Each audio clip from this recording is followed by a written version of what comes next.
ಗುರುದೇವ್, ಮೇಷರಾಶಿಯವರಿಗೆ ಯಾಕೆ ಯಾವಾಗಲೂ ಕಷ್ಟ ಇರುತ್ತೆ? ಈ ಪ್ರಪಂಚದಲ್ಲಿ ಇರ್ತಕ್ಕಂತಹ ಕಷ್ಟ ಎಲ್ಲ ಬರೀ ಮೇಷರಾಶಿಯಲ್ಲೇ ಇದೆಯಾ? ಮೇಷರಾಶಿಯಲ್ಲಿ ಹುಟ್ಟಿರೋದೇ ನನ್ನ ತಪ್ಪು ಅಂತ ನೀವೇನಾದರೂ ಕುಗ್ಗಿ ಹೋಗಿದ್ರೆ ಈ ವಿಡಿಯೋವನ್ನ ಪೂರ್ಣವಾಗಿ ನೋಡಿ. ಯಾಕಂದ್ರೆ ಮೇಷರಾಶಿಯವರು ಅಭಿವೃದ್ಧಿ ಆಗಬೇಕಾದ್ರೆ ಏನು ಮಾಡಬೇಕು, ಯಾವ ತಂತ್ರ ಪರಿಹಾರದಿಂದ ಮೇಷರಾಶಿಯವರ ಏಳಿಗೆ ಆಗ್ತದೆ ಅಂತಕ್ಕಂಥದ್ರ ಬಗ್ಗೆ ಪೂರ್ಣವಾಗಿರ್ತಕ್ಕಂತಹ ಮಾಹಿತಿಯನ್ನು ತಿಳಿಸ್ಕೊಡ್ತಾ ಇದ್ದೇನೆ. ನಮ್ಮ ಚಾನಲ್ಗೆ ಈಗಾಗಲೇ 50,000ಕ್ಕೂ ಹೆಚ್ಚು ಜನ ಸಬ್ಸ್ಕ್ರೈಬರ್ ಆಗಿದ್ದಾರೆ. ತಮ್ಮೆಲ್ಲರಿಗೂ ಕೂಡ ತುಂಬ ಹೃದಯದ ಧನ್ಯವಾದಗಳು. ಹಾಗೆ ನೀವಿನ್ನೂ ಸಬ್ಸ್ಕ್ರೈಬ್ ಮಾಡದೆ ವಿಡಿಯೋವನ್ನು ನೋಡ್ತಾ ಇದ್ದರೆ ಸಬ್ಸ್ಕ್ರೈಬ್ ಮಾಡಿ, ವಿಡಿಯೋವನ್ನು ನೋಡಿ, ಹಾಗೆ ನಮಗೊಂದು ಬೆಂಬಲವನ್ನು ಕೊಡಿ ಅಂತ ಹೇಳಿ ಈ ಮೂಲಕ ನಾನು ಕೇಳ್ಕೊಳ್ತೇನೆ.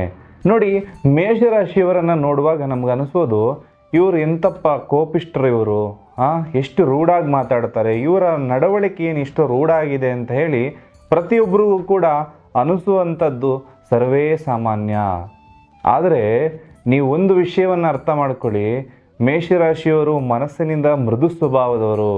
ಅವರ ಈ ಒಂದು ರೂಢಾಗಿ ಆಟಿಟ್ಯೂಡ್ ಅಂತ ನಮಗೆ ಅನಿಸೋದಕ್ಕೆ ಕಾರಣ ಏನಪ್ಪ ಅಂತಂದರೆ, ಈ ಮೇಷರಾಶಿಯ ಅಧಿಪತಿ ಯಾರಪ್ಪ ಅಂತಂದರೆ ಮಂಗಳ ಗ್ರಹ. ಈ ಮಂಗಳ ಗ್ರಹವನ್ನು ಸೇನಾಧಿಪತಿ ಅಂತ ಕೂಡ ನಾವು ಕರಿತೇವೆ. ಈ ಸೇನಾಧಿಪತಿ ಕೆಲಸ ಏನಪ್ಪ? ಒಂದು ಆರ್ಮಿಯಲ್ಲಿರುವಂತಹ ಸೈನಿಕನ ಹತ್ರ ಒಂದು ನಿಷ್ಠೆ ನಿಯಮದಿಂದ ಕೆಲಸ ಕಾರ್ಯವನ್ನು ಮಾಡ್ತಕ್ಕಂಥದ್ದು. ಹಾಸ್ಯವನ್ನು ಮೇಷರಾಶಿಯವರು ಇಷ್ಟಪಡೋದಿಲ್ಲ ಅಂತಲ್ಲ, ಖಂಡಿತವಾಗ್ಲೂ ಕೂಡ ಮೇಷರಾಶಿಯವರಿಗೂ ಹಾಸ್ಯ ಅಂದರೆ ಬಹಳ ಇಷ್ಟ. ಆದರೆ ನನ್ನ ತೇಜೋವಧೆ ಮಾಡಿ ಇನ್ನೊಬ್ಬ ನಗುತ್ತಾನೆ ಅಂದರೆ ಅದನ್ನು ನೋಡಿಕೊಂಡು ಸುಮ್ಮನೆ ಕುತ್ಕೊಳ್ತಕ್ಕಂತಹ ಪ್ರವೃತ್ತಿ ಖಂಡಿತವಾಗ್ಲೂ ಮೇಷರಾಶಿಯವರಿಗಿಲ್ಲ. ನಾನು ಈ ಹಿಂದೆ ಮೇಷರಾಶಿಯ ಬಗ್ಗೆ ಹಲವಾರು ವಿಡಿಯೋಗಳನ್ನು ಮಾಡಿದ್ದೇನೆ. ಅದರಲ್ಲಿ ಮೇಷರಾಶಿಯ ಗುಣಲಕ್ಷಣಗಳನ್ನು ಕೂಡ ತಿಳಿಸ್ಕೊಟ್ಟಿದ್ದೇನೆ. ಸ್ವಶಕ್ತಿಯಿಂದ ಮೇಷರಾಶಿಯವರು ಹೇಗೆ ಎದ್ದು ಬರ್ತಾರೆ, ನೀತಿ ನಿಯಮಗಳನ್ನು ಹೇಗೆ ಹೊಂದಿರ್ತಾರೆ, ಕಷ್ಟಪಟ್ಟು ಕೆಲಸ ಯಾವ ರೀತಿ ಮಾಡ್ತಾರೆ, ಪಟ್ಟು ಹಿಡಿದ ಕೆಲಸ ಯಾವ ರೀತಿ ಮಾಡ್ತಾರೆ, ಇಮ್ಮಿಡಿಯೇಟ್ ಆಗಿ ಒಂದು ಡಿಸಿಷನನ್ನು ಯಾವ ಥರ ತಗೊತಾರೆ, ಅತ್ಯಂತ ಬುದ್ಧಿಶಕ್ತಿ, ಇವರ ಬುದ್ಧಿಶಕ್ತಿಯನ್ನು ಯಾವ ರೀತಿ ಹೊರಗಡೆ ತೋರಿಸ್ತಾರೆ ಅಥವಾ ಊಹೆ ಯಾವ ರೀತಿ ಮಾಡ್ತಾರೆ, ಇದರ ಕುರಿತಾಗಿ ಬಹಳಷ್ಟು ನಾವು ಮಾತಾಡಿದ್ದೇವೆ. ಇಷ್ಟೆಲ್ಲ ಪಾಸಿಟಿವ್ಸ್ ಇದ್ರೂ ಕೂಡ ಮೇಷರಾಶಿಯವರು ಕೆಲವೊಂದು ವಿಚಾರದಲ್ಲಿ ಸಿಲುಕಿಕೊಂಡಿರ್ತಾರೆ. ಇರೋ ಕಷ್ಟ ಎಲ್ಲ ಕೇವಲ ಮೇಷರಾಶಿಯವರ ಜೀವನದಲ್ಲೇ ಇದೆ ಅನ್ನೋ ಮಟ್ಟಕ್ಕೆ ನೀವು ಮನಸ್ಸಿನಲ್ಲಿ ದುಗುಡವನ್ನು ಇಟ್ಕೊಂಡಿರ್ತೀರಿ. ನಾವೇ ದರಿದ್ರವಂತರು, ನಮ್ಮಷ್ಟು ದರಿದ್ರ ಯಾರಿಗೂ ಇಲ್ಲ ಅನ್ನೋ ಮಟ್ಟಕ್ಕೆ ನೀವು ಯೋಚನೆಯನ್ನು ಮಾಡ್ತಾ ಇರ್ತೀರಿ. ನೋಡಿ, ಮೇಷರಾಶಿಯವರು ಖಂಡಿತವಾಗ್ಲೂ ಕೂಡ ಈ ಸಣ್ಣ ತಂತ್ರ ಪರಿಹಾರವನ್ನು ನೀವು ಮಾಡಿ ನೋಡಿ, ಖಂಡಿತವಾಗ್ಲೂ ಕೂಡ ಅಭಿವೃದ್ಧಿ ಅಂತಕ್ಕಂಥದ್ದು ನಿಮಗೆ ಆಗ್ತದೆ. ಗಂಡ ಹೆಂಡತಿ ನಡುವೆ ದಿನನಿತ್ಯ ಜಗಳ ಆಗ್ತಾ ಇದೆಯಾ, ಕಲಹ ಆಗ್ತಾ ಇದೆಯಾ, ಈ ತಂತ್ರ ಪರಿಹಾರ ಮಾಡಿ ನೋಡಿ. ನೀವು ಯಾವುದೇ ಉದ್ಯೋಗದಲ್ಲಿರಿ, ಯಾವುದೇ ವ್ಯವಹಾರ ಮಾಡ್ತಾಯಿರಿ, ಯಾವುದೇ ವ್ಯವಹಾರ ಮಾಡ್ತಾಯಿರಿ, ಮೇಷರಾಶಿಯವರು ಖಂಡಿತವಾಗ್ಲೂ ಈ ತಂತ್ರ ಪರಿಹಾರವನ್ನು ಮಾಡಿ ನೋಡಿ. ನಿಮ್ಮ ಬಿಸ್ನೆಸ್ ಅಂತಕ್ಕಂಥದ್ದು 10 ಪಟ್ಟು ಇನ್ಕ್ರೀಸ್ ಆಗುತ್ತೆ. ತುಂಬ ಚೆನ್ನಾಗಿ ಅಭಿವೃದ್ಧಿ ಆಗ್ತಕ್ಕಂಥ ಒಂದು ಚಾನ್ಸಸ್ ನಿಮಗೆ ದೊರಕ್ತದೆ. ಎಷ್ಟು ದಿನ ಒದ್ದಾಟದ ಜೀವನ ನಡೆಸ್ತೀರಾ? ಈ ಸಾಲ ಬಾಧೆಯಿಂದ ನರಳಿ ಕುಗ್ಗಿ ಹೋಗಿರ್ತೀರಿ. ಖಂಡಿತವಾಗ್ಲೂ ಈ ಸಾಲ ಬಾಧೆ ಅಂತಕ್ಕಂಥದ್ದು ನಿಮಗೆ ಬಹಳ ಕೆಡುಕಾಗಿ ಕಾಡ್ತಾ ಇರ್ತದೆ. ಆ ಸಾಲವನ್ನು ದುಡಿದು ತೀರಿಸ್ತಕ್ಕಂತಹ ಶಕ್ತಿ ನಿಮ್ಮಲ್ಲಿ ಒದಗಿ ಬರ್ತದೆ. ಎಷ್ಟೇ ಲಕ್ಷ ಆಗಲಿ ಕೋಟಿ ಆಗಲಿ ಸಾಲ ಇದ್ದರೂ ಕೂಡ ದುಡಿದು ತೀರಿಸುವಂತಹ ಚೈತನ್ಯ ಶಕ್ತಿ ಅಂತಕ್ಕಂಥದ್ದು ನಿಮಗೆ ಪ್ರಾಪ್ತಿ ಆಗ್ತದೆ. ನೋಡಿ, ನಿಮ್ಮ ಸಮಸ್ಯೆ ಸುಲಭವಾಗಿ ಪರಿಹಾರ ಆಗೋದಕ್ಕೆ ಈ ತಂತ್ರ ಪರಿಹಾರವನ್ನು ಮೇಷರಾಶಿಯವರು ಮಾಡಬೇಕು. ನೀವು ನಿಮ್ಮ ಮನೆಯಲ್ಲೇ ಈ ತಂತ್ರ ಪರಿಹಾರವನ್ನು ಕೂಡ ಮಾಡ್ಬೋದು. ಹಾಗೆ ಮೇಷರಾಶಿಯ ಗಂಡ ಹೆಂಡತಿ ಜೀವನದಲ್ಲಿ ಬಿರುಕು ಮೂಡಿ ಅವರೊಂದು ಕಡೆ ನೀವೊಂದು ಕಡೆ ಆಗಿದ್ರೂ ಕೂಡ ಈ ಪರಿಹಾರವನ್ನು ಮಾಡ್ಬೋದು. ಆರೋಗ್ಯ ಸಮಸ್ಯೆಗಳಿಗೂ ಕೂಡ ಈ ಪರಿಹಾರವನ್ನು ಮಾಡ್ಬೋದು. ನೀವು ಇಂಥ ಸಮಸ್ಯೆ ಅಂತ ಅಲ್ಲ, ಪ್ರತಿಯೊಬ್ಬ ಮೇಷರಾಶಿಯವರು ನೀವು ಯಾವುದೇ ಸಮಸ್ಯೆಯಲ್ಲಿ ಬಳಲ್ತಾ ಇರಿ, ಈ ಪರಿಹಾರವನ್ನು ಮಾಡಿ ನೋಡಿ. ಅಭಿವೃದ್ಧಿ ಅಂತಕ್ಕಂಥದ್ದು ನಿಮಗೆ ಖಂಡಿತವಾಗ್ಲೂ ಕೂಡ ಸಿಕ್ಕೇ ಸಿಗ್ತದೆ. ಕೆಲವೊಬ್ಬರ ಜಾತಕದಲ್ಲಿ ರಾಜಯೋಗ ಇದ್ರೂ ಕೂಡ ಅವರು ಸಾಮಾನ್ಯ ವ್ಯಕ್ತಿಗಳಂತೆ ಜೀವನವನ್ನು ನಡೆಸ್ತಾ ಇರ್ತಾರೆ. ಅದೇ ಇನ್ನು ಕೆಲವರ ಜೀವನದಲ್ಲಿ ಯಾವುದೇ ಯೋಗ ಇಲ್ಲದಿದ್ರೂ ಕೂಡ ದಿನದಿಂದ ದಿನಕ್ಕೆ ಅಭಿವೃದ್ಧಿಯನ್ನು ಆಗ್ತಾ ಇರ್ತಾರೆ. ಅದಕ್ಕೆ ಕಾರಣ ಏನು ಅಂದರೆ, ಯಾವ ದಿಕ್ಕಿನಲ್ಲಿ ಹೋದರೆ ಅವರು ಅಭಿವೃದ್ಧಿ ಆಗ್ತಾರೆ ಅಂತಕ್ಕಂಥದ್ರ ಬಗ್ಗೆ ಪೂರ್ಣ ಮಾಹಿತಿ ಅವರಲ್ಲಿರ್ತದೆ. ಅವರ ಜಾತಕಗಳನ್ನು ತೋರಿಸಿ ನಾನು ಯಾವ ದಿಕ್ಕಲ್ಲಿ ಹೋದರೆ ಸಕ್ಸಸ್ ಆಗ್ತೀನಿ ಅಂತ ಹೇಳಿ ಅವರು ಕಂಡುಕೊಂಡಿರ್ತಾರೆ. ಇದರಿಂದಾಗಿ ಅವರು ಸಕ್ಸಸ್ ಆಗಿರ್ತಾರೆ.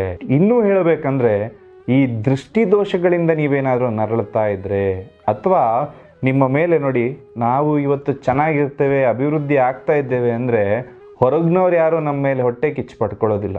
ನಾವು ಚೆನ್ನಾಗಿ ಬೆಳೀತಾ ಇದ್ದೇವೆ, ಅವರಿಂದ ಮುಂದೆ ಹೋಗಿದ್ದೇವೆ ಅಂತ ಹೇಳಿ ನಮ್ಮ ಸುತ್ತಮುತ್ತಲಿನ ವ್ಯಕ್ತಿಗಳೇ ನಮ್ಮ ಮೇಲೆ ಕೆಲವರು ಕೆಟ್ಟ ದೃಷ್ಟಿಗಳನ್ನು ಇಟ್ಟಿರ್ತಾರೆ. ನೋಡು ನಮ್ಮ ಜೊತೆನೇ ಇದ್ದ ಯಾವ ರೀತಿ ಬೆಳೆದು ಬಿಟ್ಟ ಅಂತ ಹೇಳಿ ನಮ್ಮ ಸುತ್ತಮುತ್ತ ಇರತಕ್ಕಂತಹ ವ್ಯಕ್ತಿಗಳೇನೆ ನಮ್ಮ ಮೇಲೆ ಕೆಟ್ಟ ದೃಷ್ಟಿಯನ್ನು ಹಾಕಿರ್ತಾರೆ. ಹಾಗಾಗಿ ನಮ್ಮ ಅಭಿವೃದ್ಧಿಯಲ್ಲಿ ಕುಂಠಿತ ಆಗ್ತಾ ಇರ್ತದೆ. ಈ ಎಲ್ಲದಕ್ಕೂ ಕೂಡ ಪರಿಹಾರ ಈ ಒಂದು ತಂತ್ರ ಪ್ರಯೋಗ ಮಂಗಳವಾರದ ದಿನ ನಿಮ್ಮ ಮನೆಯಲ್ಲಿ ಮಾಡಿ. ಏನಪ್ಪ ಈ ತಂತ್ರ ಪ್ರಯೋಗ?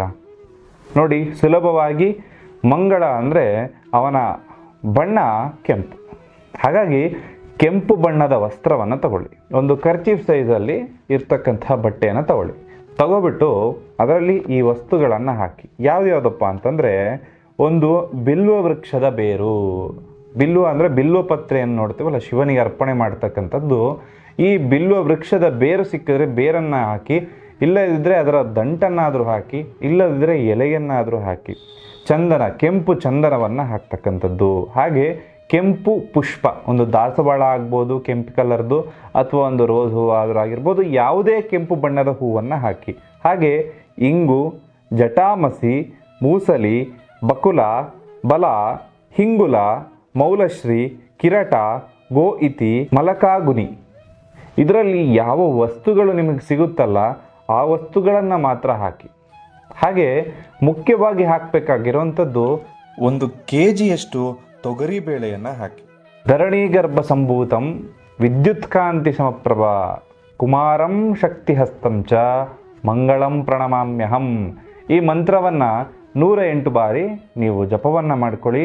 ಆ ಗಂಟನ್ನು ಕಟ್ಟುಬಿಟ್ಟು ಈ ಎರಡೂ ಕೈಗಳಲ್ಲಿ ಈ ರೀತಿ ಇಟ್ಟು ಆ ಮಂತ್ರವನ್ನು 108 ಬಾರಿ ಜಪವನ್ನು ಮಾಡಿ, ನೀವು ಮಾಡ್ತಕ್ಕಂತಹ ಕೆಲಸ ಕಾರ್ಯದ ಜಾಗದಲ್ಲಾಗಿರ್ಬೋದು, ವಿದ್ಯೆಯಲ್ಲಿ ಹಿಂದುಳಿದಿದ್ದರೆ ಓದುವಂತಹ ಜಾಗದಲ್ಲಿ, ವ್ಯಾಪಾರ ಕುಂಠಿತ ಆಗ್ತಾ ಇದ್ದರೆ ನೀವು ವ್ಯಾಪಾರ ಮಾಡುವಂತಹ ಜಾಗದಲ್ಲಿ, ಗಂಡ ಹೆಂಡತಿ ಅಥವಾ ನೀವು ಮನೆಯಲ್ಲಿ ಏನಾದರೂ ಕಾಡಾಟಗಳಿತ್ತು ಅಂದರೆ ನಿಮ್ಮ ದೇವರ ಮನೆಯಲ್ಲೇ ಇದನ್ನು ಇಟ್ಟುಕೊಂಡು 5 ದಿನಗಳ ಕಾಲ ಪ್ರಾರ್ಥನೆಯನ್ನು ಮಾಡಿ 108 ಬಾರಿ ಈ ಮಂತ್ರವನ್ನು ಹೇಳಿ. ಖಂಡಿತವಾಗ್ಲೂ ಕೂಡ ಡಿಸ್ಕ್ರಿಪ್ಷನಲ್ಲೂ ಈ ಮಂತ್ರವನ್ನು ನಿಮಗೆ ಕೊಟ್ಟಿರ್ತೇನೆ, ಸುಲಭ ಆಗಲಿ ಅಂತ ಕಮೆಂಟಲ್ಲೂ ಹಾಕಿರ್ತೇನೆ. ನೋಡಿ ಆ ಮಂತ್ರವನ್ನು ಜಪ ಮಾಡ್ಕೊಳ್ಳಿ. ಖಂಡಿತವಾಗ್ಲೂ ಕೂಡ ಈ ಮೇಷರಾಶಿಯವರ ಯಾವ ಸಮಸ್ಯೆಯಿಂದ ಬಳಲ್ತಾ ಇದ್ದೀರಲ್ಲ ಆ ಸಮಸ್ಯೆ ಸಂಪೂರ್ಣ ಪರಿಹಾರ ಆಗಿ ನಿಮ್ಮ ಜೀವನದಲ್ಲಿ ಅಭಿವೃದ್ಧಿ ಅಂತಕ್ಕಂಥದ್ದು ನಿಮಗೆ ಪ್ರಾಪ್ತಿಯಾಗ್ತದೆ. ಅಥವಾ ನಿಮ್ಮ ಜೀವನದಲ್ಲಿ ಬಗೆಹರಿಸೋದಕ್ಕೆ ಆಗ್ತಾ ಇಲ್ಲ ಅಂತಕ್ಕಂಥ ಸಮಸ್ಯೆ ಏನಾದರೂ ಇತ್ತು ಅಂದರೆ ನೇರವಾಗಿ ಬಂದು ನಮ್ಮನ್ನು ಭೇಟಿ ಮಾಡಿ. ನಿಮ್ಮ ಜೀವನದ ಸಮಸ್ಯೆಗಳು ಎಷ್ಟೇ ಕಠಿಣ ಆಗಿದ್ದರೂ ಕೂಡ, ಯಾರಲ್ಲಿ ಹೇಳಿಕೊಳ್ಳಲಾಗದ ಸಮಸ್ಯೆ ಇದ್ದರೂ ಕೂಡ ಪೂರ್ಣವಾಗಿರತಕ್ಕಂತಹ ಪರಿಹಾರವನ್ನು ನಾವು ಸೂಚಿಸ್ತೇವೆ. 2025 ಮೇಷರಾಶಿಯವರಿಗೆ ಅತ್ಯಂತ ಶುಭವಾಗಲಿ. ನೀವು ಮಾಡ್ತಕ್ಕಂತಹ ಕೆಲಸ ಕಾರ್ಯದಲ್ಲಿ ಜಯ ನಿಮಗೆ ಸಿಗಲಿ ಅಂತ ಹೇಳ್ತಾ ದೇವರಲ್ಲಿ ಪ್ರಾರ್ಥನೆಯನ್ನು ಮಾಡೋಣ. ಎಲ್ಲರಿಗೂ ಶುಭವಾಗಲಿ. ಸರ್ವೇ ಜನಃ ಸುಖಿನೋ ಭವಂತು.